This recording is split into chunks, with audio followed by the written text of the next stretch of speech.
EEE 145, Chapter 1, Introduction and General Philosophies. Okay, so what causes the power grid to go offline and your house to go dark? Oops.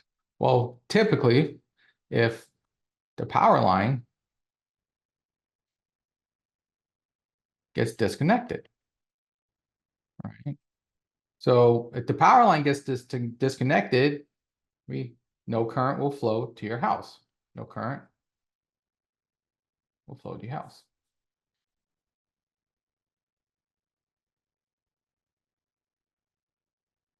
Right.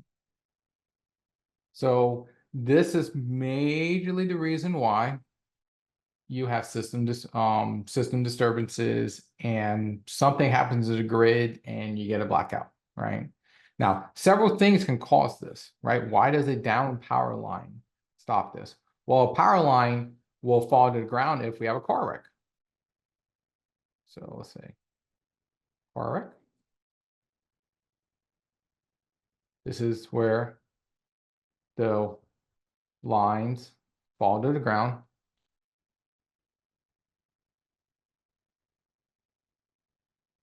Right?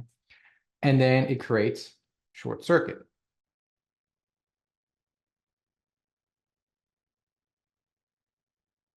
Or we call this a fault. Right? And we'll talk a lot about what a fault means and how is it bad in the power system. Okay, so right now, just know power grid is designed to be optimal, but whenever a car hits a pole or natural disasters come, you're going to break the power grid and then you're going to lose power to your house. And this is what we call a blackout, right? Okay, so I said a fault. Let's actually define what a fault is. Okay, so first off, let's look at a simple system. We have a source, we have a line, we have a load. So we know current's going to flow like so. And we're going to call this load current, I load. Okay. Now we can say load current for a circuit, we'll say maybe roughly 100 amps. Okay. Now, we'll have the impedance of the line, the impedance of the load. Just to give you an idea, typically the power loss on a line from the source to the load should only be about 5%. So our delta power loss should only be at max 5%. Realistically, you want it lower than this. So to get about a power loss of 5%, and this means that the P load is 100%. Okay. Roughly, we can say that the Z load, I'll just throw numbers out. We'll say roughly is 10 ohms. And the Z line right here is roughly 5 ohms, 0.5 ohms. Maybe not exactly, just to give you between 5% and 100%. Okay. And so if you do, your voltage source, you could figure out your current through the load. It's about 100 amps, which is normal. Okay. So this is under normal conditions. Okay. So this means throughout the whole day, I'd expect 100 amps to be flowing, no problem. Okay, now let's split page. Now let's talk about what happens in a fault. Okay. A fault is whenever we have a line that gets either disconnected or a car hits the pole and it falls to the ground. So for example, this would be the ground, right? So the line in the air fell to the ground, okay? So here we have a new current path.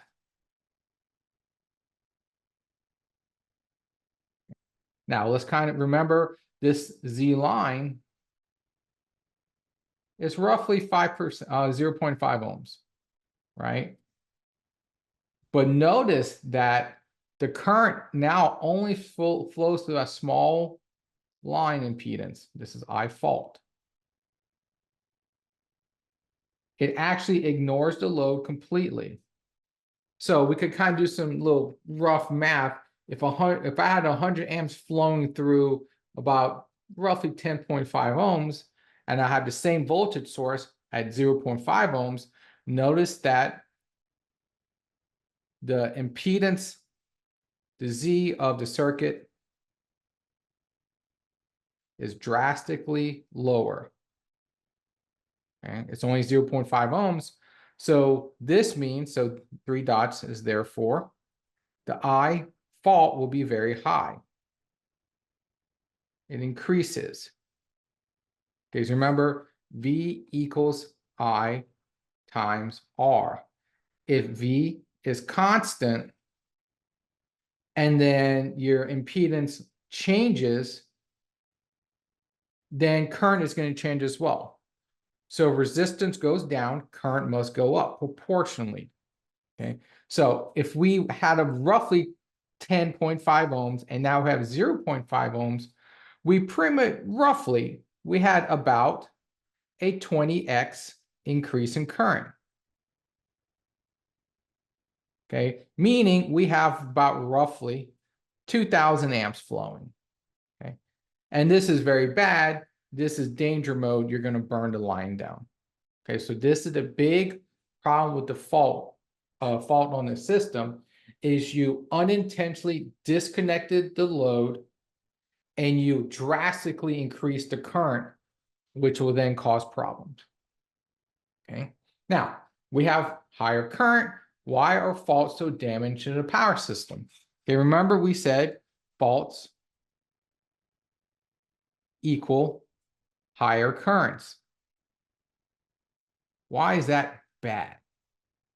Well, all equipment designed in a power system or in the world has a kind of heat threshold for equipment.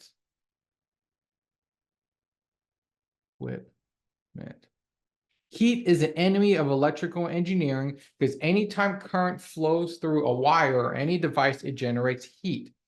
The faster it heats up, it's either going to melt the current, melt the wire, melt the insulation, or just catch on fire. So heat's bad.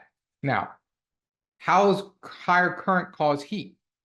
Well, if you remember, power is I squared R. So in a fault, current creates high power dissipation in the line. Now, this line is not like a transmission line or a distribution line, what you see when you're driving down the street on the poles. Those aren't meant to take a lot of heat. They're meant to take a certain amount of heat, but not 2,000 amps worth of heat. Okay, so higher power dissipation means energy is now being thrown into the wire, into the line. How can we calculate that? Well, energy is power multiplied by time. So an increase in power means higher energy, right? Absorbed, aka heat. Okay. Now, how is this heat detrimental to the power system? Well, we said too much heat melts things, right? This can cause fire damage, right? Equipment damage.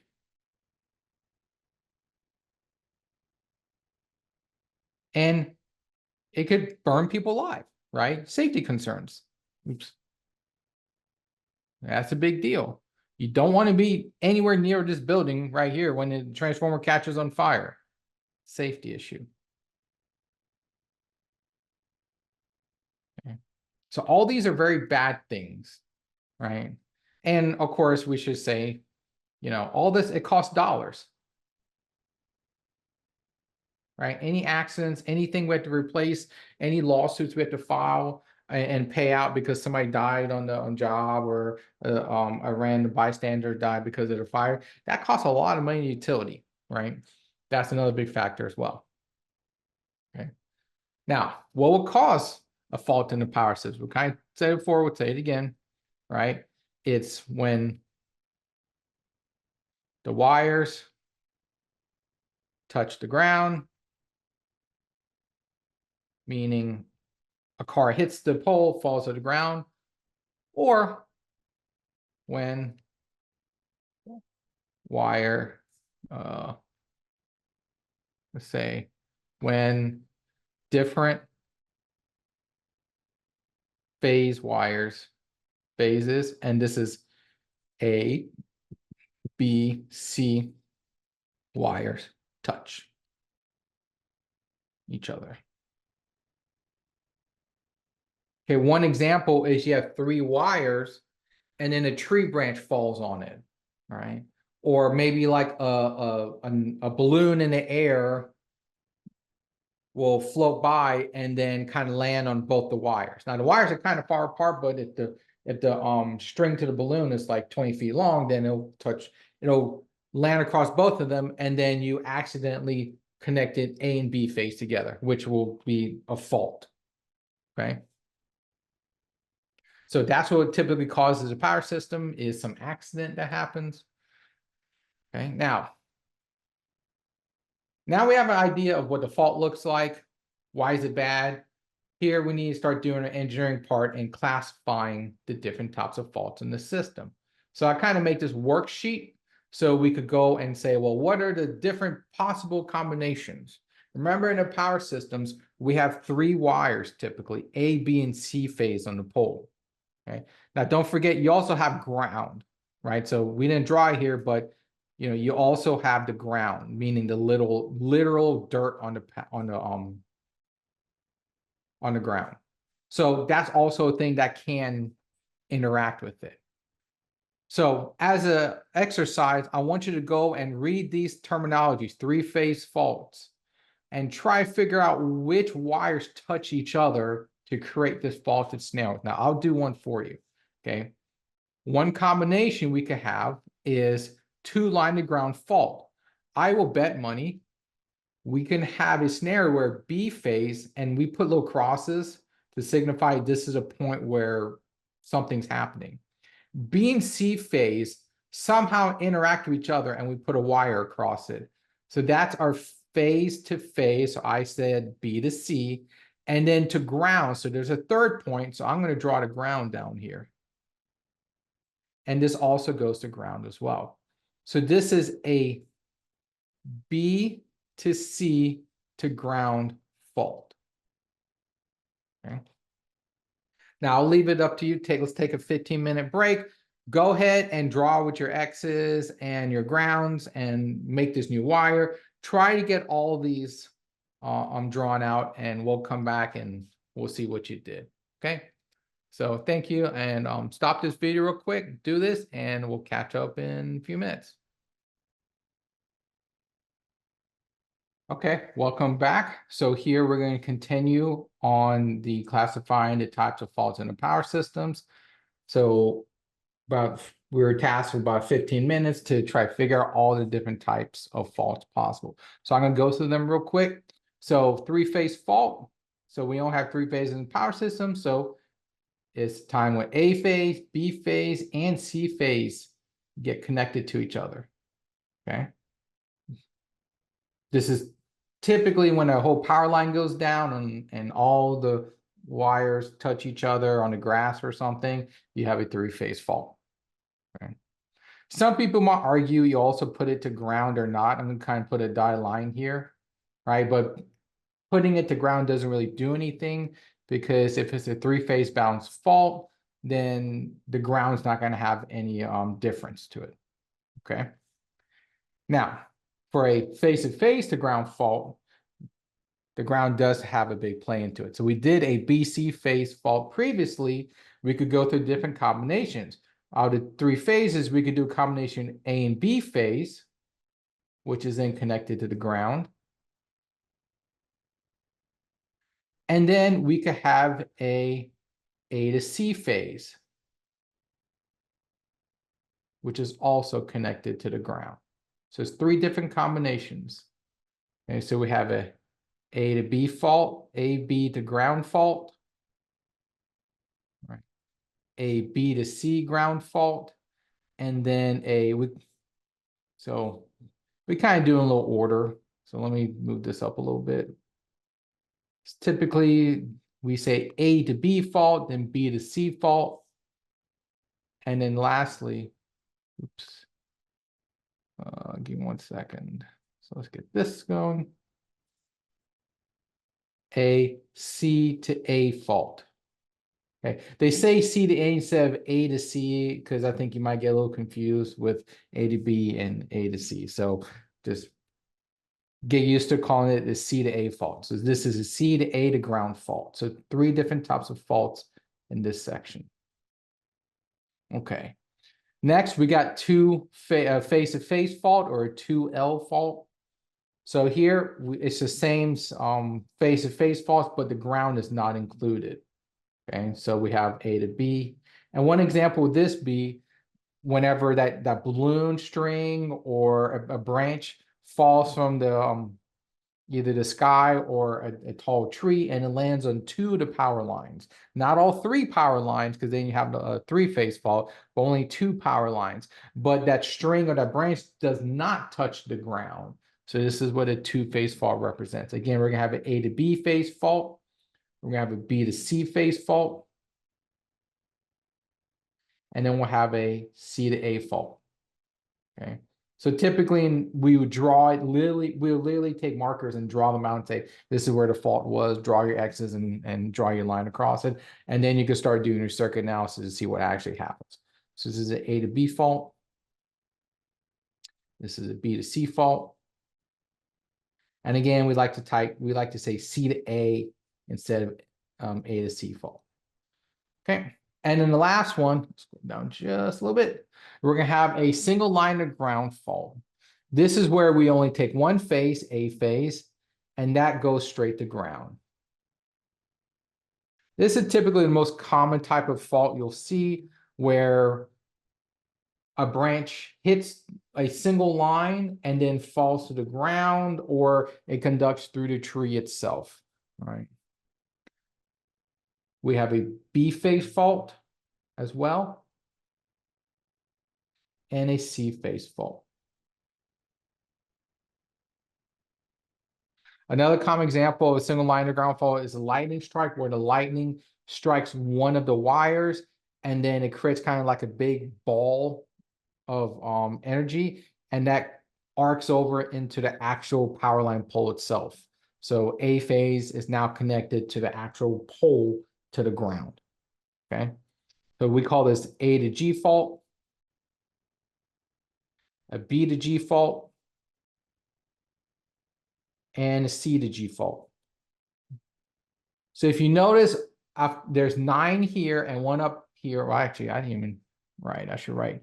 They say a 3L fault. Okay.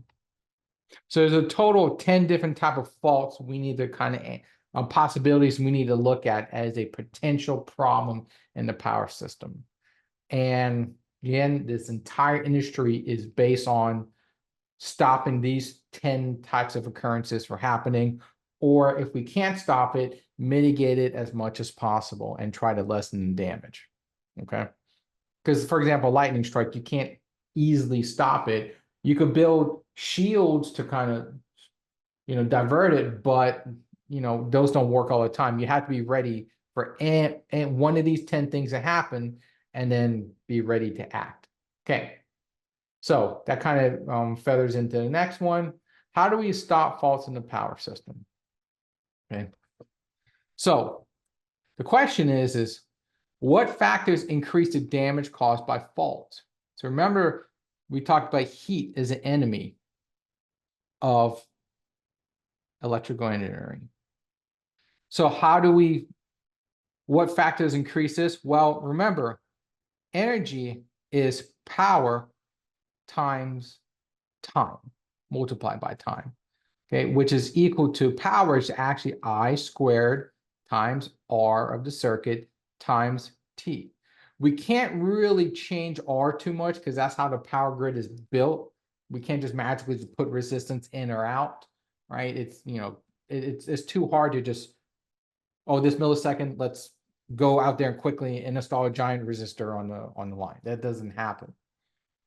The two things that we can change, or the one thing that for sure we could change, is the time, right? The longer the time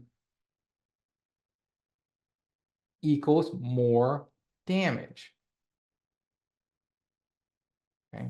Now the other two, the resistance, we can't change because that's physically how the grid is built. The current at that time the lightning strikes, we also can't change easily because that's a function of the grid and what the generators are doing.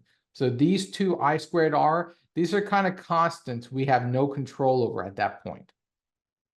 Okay, so really the only thing we can easily modify is the time the fault is active. Meaning the faster we clear a fault equals less damage. Okay.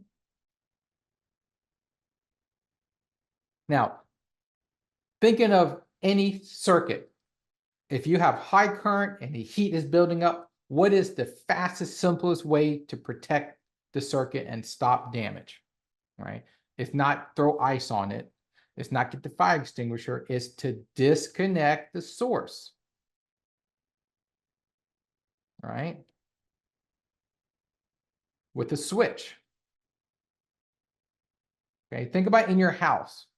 You have a fire in the kitchen, or you have a lot of arcing energy. What's the quickest way to stop all that, right? Is to disconnect the source of energy, right? Turn off the oven, turn off the stove, disconnect the electricity from the house, right? That's the fastest way to protect the circuit. And that is pretty much the main goal of the power system, is when a fault happens, disconnect the fault from the source as soon as possible. Okay. And again, the shorter time the fault is active, the less damage that will occur. If we let the fault go on for a minute or two, everything might just burst into flames. Okay. Maybe give you some ideas of what's considered fast in the power system. Fast is typically in the millisecond ranges, right? 30 milliseconds to act is fast. Okay. 1 second to act is slow. Something will most likely burn down if you wait a whole second. But if you act 30 milliseconds is really fast, right? You act in less than a blink of an eye, you could probably take everything offline. Now, question is, how can we get something to act this fast, right? Maybe 1 second might be. Some things can take 1 second of heat before they blow up. Let's say 10 seconds. 10 seconds for sure. I'll say 1 second is slow. And then 10 seconds to act, that's failure. Like, if it takes us 10 seconds to react and take a fault off the systems, we did something wrong. We designed the system wrong. 1 second, that's slow, but depending on how the system's built, we might be able to ride through a second. But if it's a critical infrastructure, big equipment worth millions of dollars, we need to make that thing act as fast as physically possible, which is about 30 milliseconds. Okay. Now, so we have an idea of what we need to, we have an idea of the problem. The problem is we have faults in the systems. We know it's very damaging to the system. We know that we need to disconnect the source. So how do we do that, right? And there's the simplest way we've learned 100 years ago is use something called a fuse, which you've probably heard before. A fuse operates where you have current flowing into the device. So this is I, There's nowhere else to flow, so the current's going to flow out the device. Okay. Now, if we have too much current,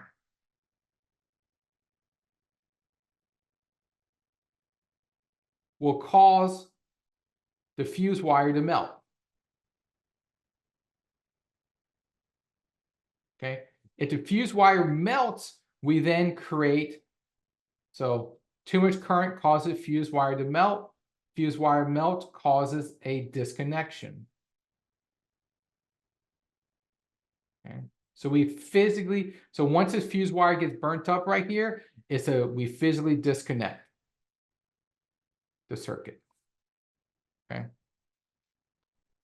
And that wire is very thin, and we can actually mechanically design it to have different current levels. You can have a 20 amp fuse, you can have a 40 amp fuse, you can have a 100 amp fuse, right? There's different levels of fuses you can buy from a store for the different ratings depending on how you design your circuit, which we'll get to later on in this course.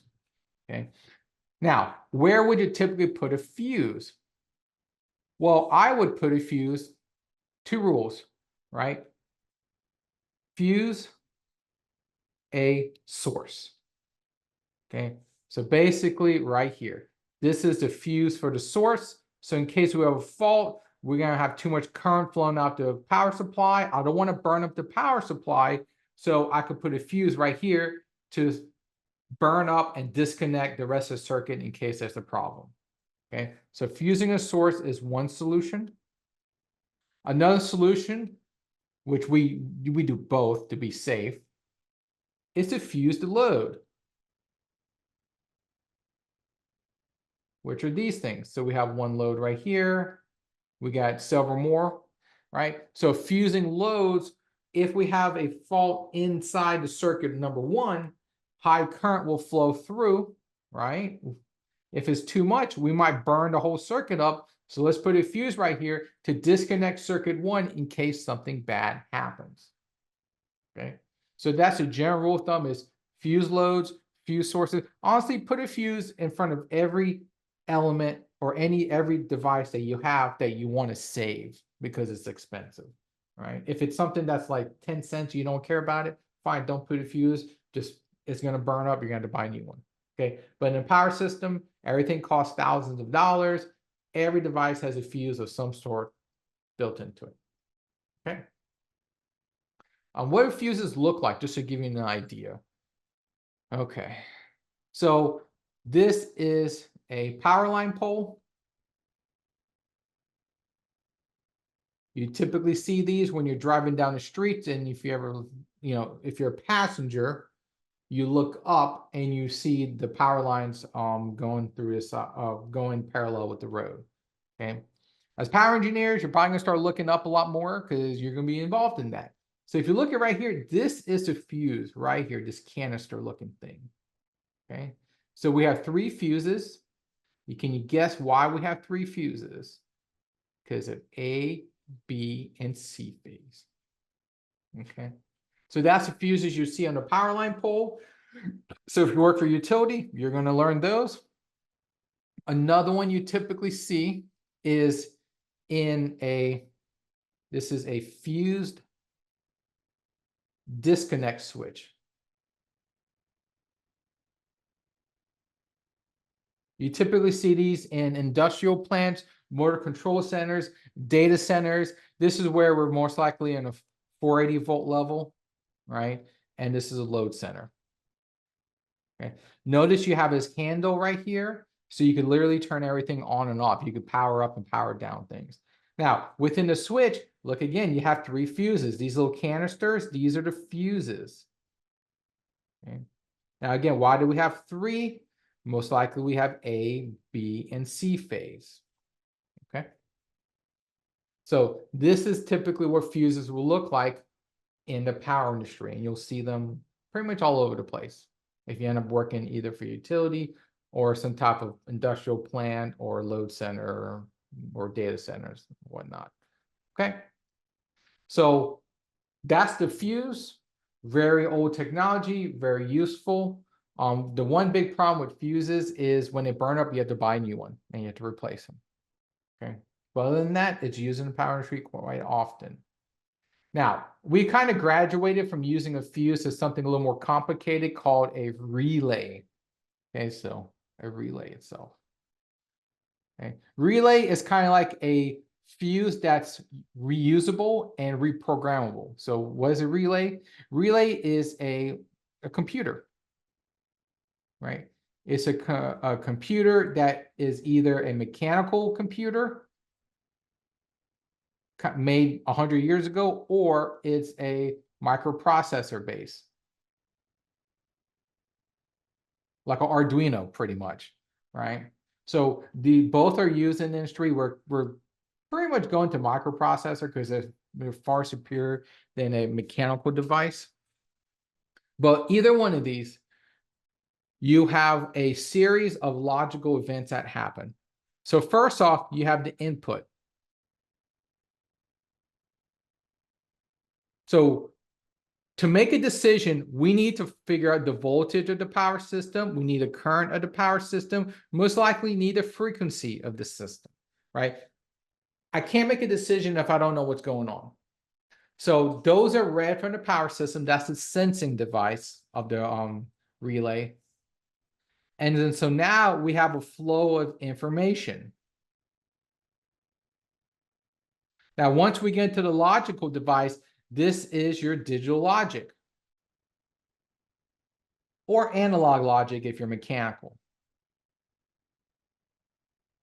Right? What does a digital logic circuit do? It makes a decision. And when I say digital logic, I'm literally talking about and, or, not, all that old digital logic stuff you learned in EEE 64. That's exactly what this is. Okay, so if you ever go to power protection, you're going to do relaying.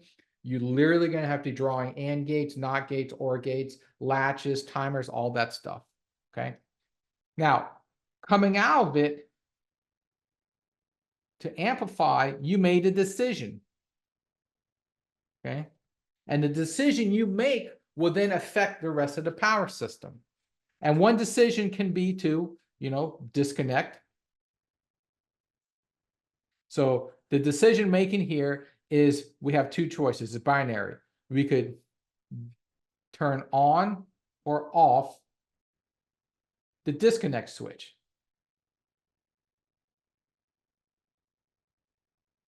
Remember, we talked about in a fault, you want to disconnect the source as fast as possible. Well, the decision I'm going to make is, do I want to keep the source on, or do I want to turn it off? Okay. And then the output will literally go to the physical disconnect switch itself.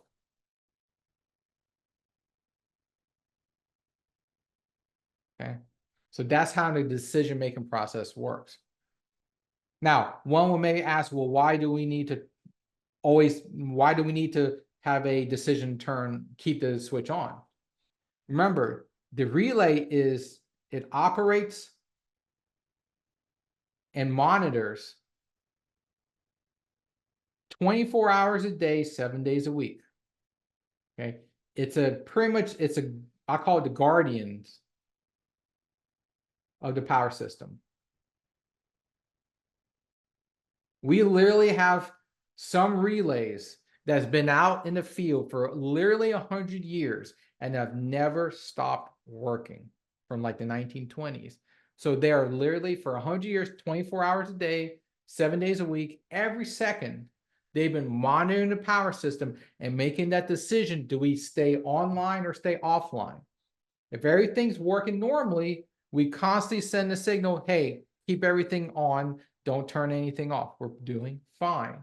But when we sense a problem, we immediately tell the switch, hey, turn everything off. We have a problem, disconnect. Let's go into safe mode. Okay. Now, kind of show a little circuit diagram of, this is what the protection system looks like. We got three major components. You have this guy right here. This is a sensing circuit. Okay, so this is a device. It's an instrumentation transformer. We'll talk about that later, to sense voltage, current, frequency, all that will be sensed through this instrumentation transformer. And then a relay is the logic. This is the decision-making component. Okay, this is a logical computer. So logic and decision is made here. Okay, now these are, it just long time ago we just decided a circle with a R stands for relay. Okay, realistically these things look a lot different than, they're not like a circle you just plug into the wall.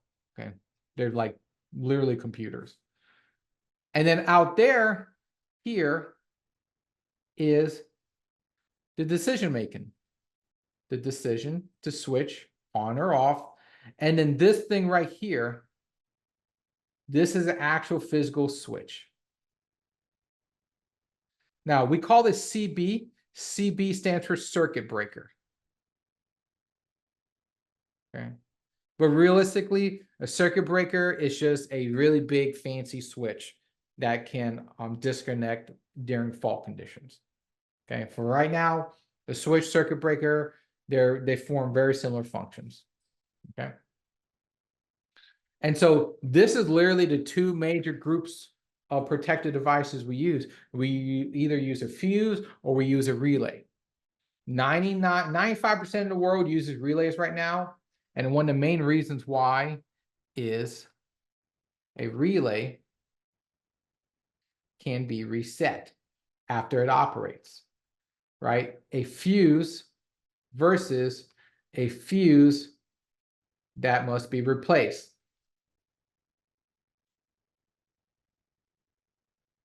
Right. So a relay, you can operate 150 times and still be perfectly normal. You don't have to buy a new relay every time it operates. A fuse, you have to buy it every time it operates. So if you have a system where you have to replace a fuse more than 10 or 15 times, you might have actually saved money if you spend extra money to buy a relay and just let it operate 10 or 15 times. Okay. So I think we'll go ahead and stop here for today. We covered some pretty good ground. Now, the next class period, we're going to come in and we're going to start discussing more about how to solve the problems of a fault and how do we use relays and other equipment to pretty much protect the power system. So thank you for joining me, and we'll catch you next time.